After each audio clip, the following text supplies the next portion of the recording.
Irailan beratzian, da, 1937. Estamos viviendo unos momentos indecisos, esperando a la muerte de un momento a otro, y por eso me he puesto a escribirte con el corazón en la mano, hori nire amamai, con toda la serenidad posible para que seas partícipe de mis sentimientos en los solemnes momentos actuales. En 4 días llevamos 60 fusilamientos y para mañana y pasado mañana se rumorea habrá otra buena parte. Todavía nos encontramos alrededor de 150 con la pena de muerte a cuestas. Esta madrugada ha sido fusilado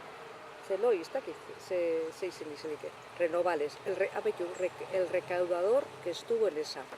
Anoche a las 8 estuve hablando con él y bien recuerdo que me decía que su pena, según le avisaba a su mujer, estaba conmutada a 12 años.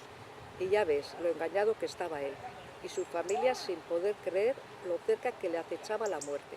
Bueno, gero jarraitzen da hogeia, baina, bueno, ez da hemen, ja gure etxeko da dana. Eta mintzatu. Eskerrik asko.